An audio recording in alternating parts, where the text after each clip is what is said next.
Is Akashvani and I am Abhishek Mukhopadhyay with the Midday News.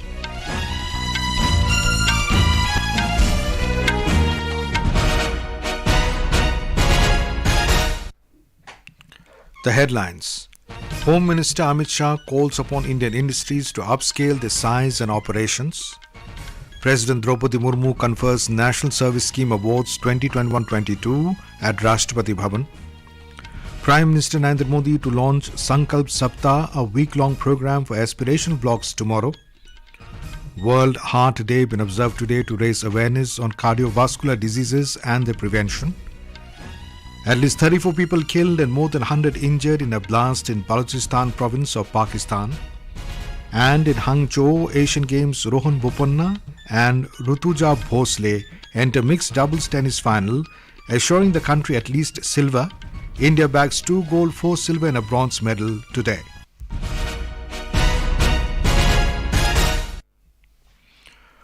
Home Minister Amit Shah has said the time has come for Indian industries to change their size scale as this is the right time. Addressing the 118th annual session of the PhD Chamber of Commerce and Industry in New Delhi today, Mr. Shah said following the G20 summit, success of Chandrayaan-3 and passage of Women's Reservation Bill, there has been an infusion of new energy in every sector. He said due to changes brought in by policies, India's moment is talked about everywhere. आज पूरी दुनिया भारत की ओर देख रही है।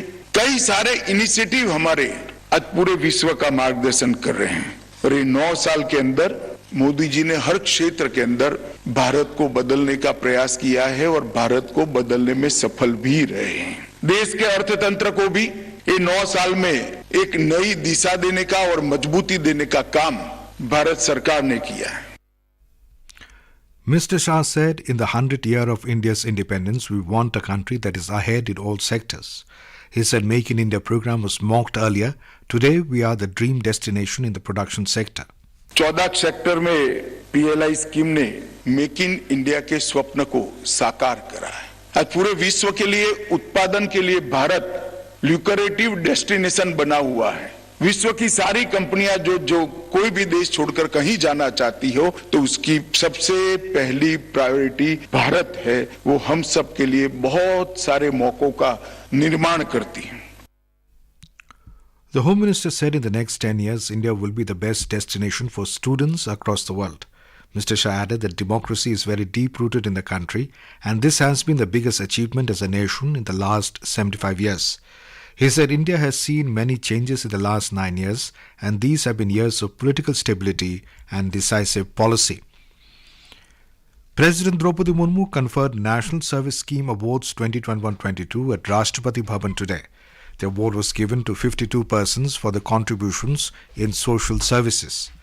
Youth Affairs and Sports Minister Anurag Singh Thakur and Minister of State for Youth Affairs and Sports Nishit Pramanik attended the award ceremony.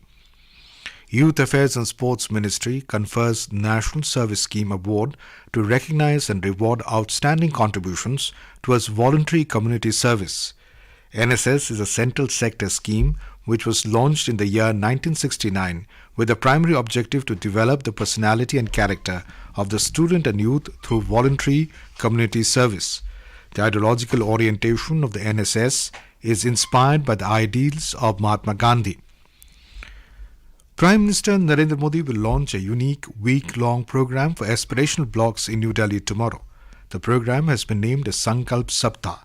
It is linked to the effective implementation of the Aspirational Blocks program, which is aimed at improving governance at the block level to enhance the quality of life of citizens. The event will witness the participation of about 3,000 panchayat and block-level people's representatives and functionaries from across the country at Bharat Mandapam in the national capital. In addition, about 2 lakh people, including block and panchayat-level functionaries and farmers, will join the program virtually. Sankalp Saptaah will be observed in all the 500 aspiration blocks across 329 districts in the country from the 3rd to the 9th of next month.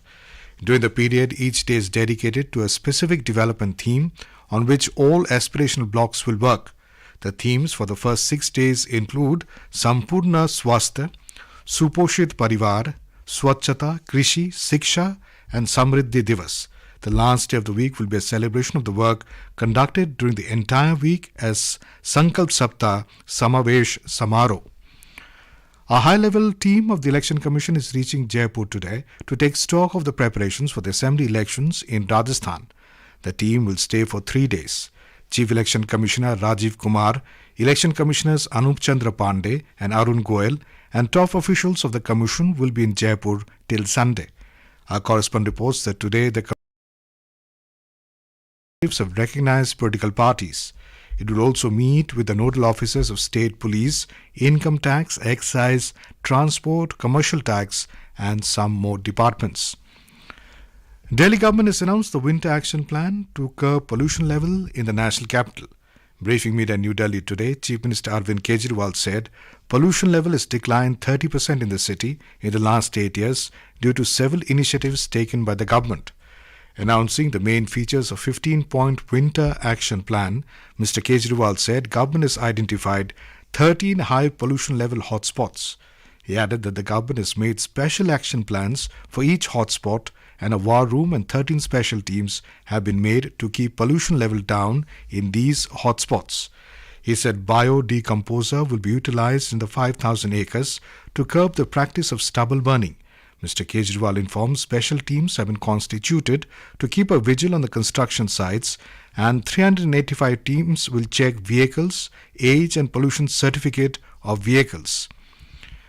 Vice President Jagdeep Dhankar today reached Gaya in the first leg of his day-long visit to Bihar. Governor Rajendra Vishwanath Arlekar and State Agriculture Minister Kumar Sarvajit welcomed the Vice President at Gaya Airport. Mr. Dhankar offered prayers and performed Tarpan at the Vishnupad temple in the ongoing Pitra Paksha Mela, which began yesterday. The Vice President is accompanied by his wife, Dr. Sudesh Dhankar. He will interact with students and faculty members of the Nalanda University in Rajgir this afternoon. The program has been organized at Sushma Swaraj Auditorium in the university. The dialogue of the Vice President with students is part of his engagement with different sections of the society across the country.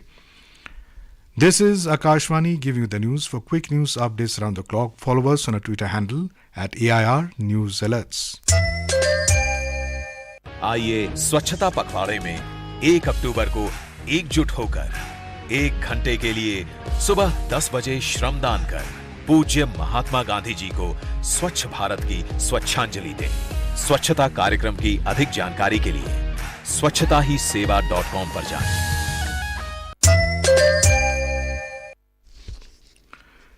Prime Minister Narendra Modi has said that on the 1st of October at 10 a.m., the nation will come together for a pivotal cleanliness initiative.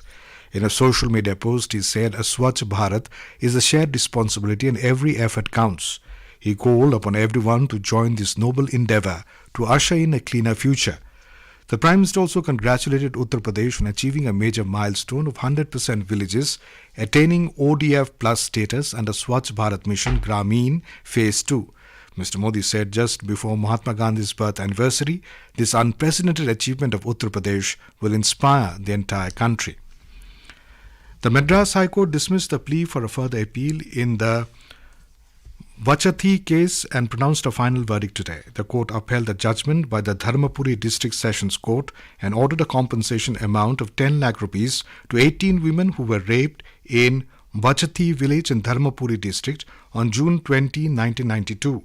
The judgment said that 5 lakh rupees in the compensation should be collected from those accused in the case. The judge recommended government jobs for all the families affected by the violence and asked the government to render assistance for the Vachathi victims to a self-employment and help them with social welfare schemes. BJP today came down heavily on Rajasthan government of the law and order situation in the state. Briefing media in New Delhi, party spokesperson Shehzad Punewala cited recent incidents of crime against women in the state, including the Jamwa Ramgarh and Hanumangarh, to target the Ashok Gehlot government.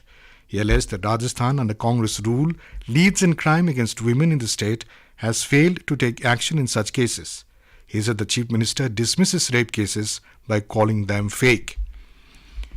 Information and Broadcasting Ministry has termed the issue of corruption in the Central Board of Film Certification, CBFC, unfortunate.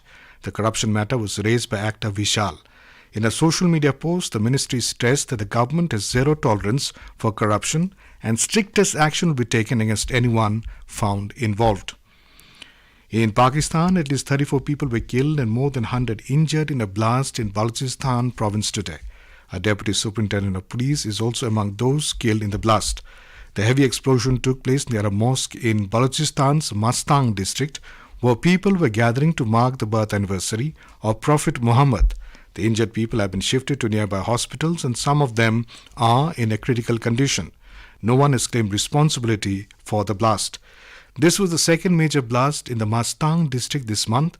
Earlier blast injured several people including Jamiat Ulema-e-Islam Fazl, JUIF leader Hafiz Hamdullah.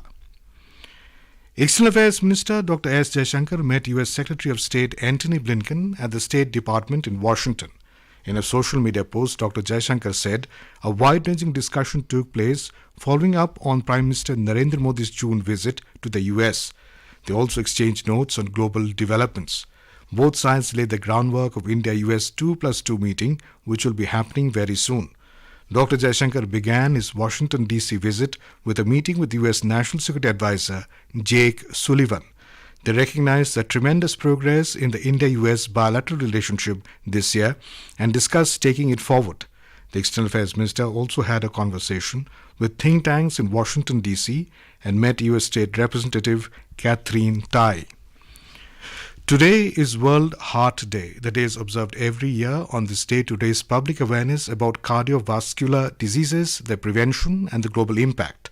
World Heart Day was launched by the World Heart Federation, WHF, a non-governmental organization established in 1972 at Geneva in Switzerland. This year, the theme is Use Heart, No Heart. World Heart Day highlights the risk of tobacco use, unhealthy diets and physical inactivity, all of which cause about 80% of premature deaths from heart disease from strokes. Above all, WHF encourages a healthy heart lifestyle across the planet, which it believes to be a fundamental human right. According to World Health Organization, 17.9 million people die each year due to cardiovascular diseases globally. Meri Mati Mera Desh campaign is organized in Karnataka also as rest of India express heartfelt gratitude to all the brave hearts who have made the supreme sacrifice as freedom fighters, defense personnel including Central Armed Police Force and state police personnel in the line of duty.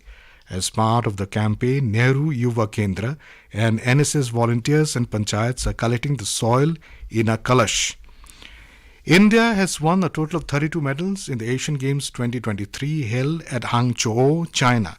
These include 8 gold medals, 12 silver medals and 12 bronze medals. Indian shooter Palak Gulia secured a gold medal in the women's 10-meter air pistol event ahead of country-mate Isha Singh, who won silver.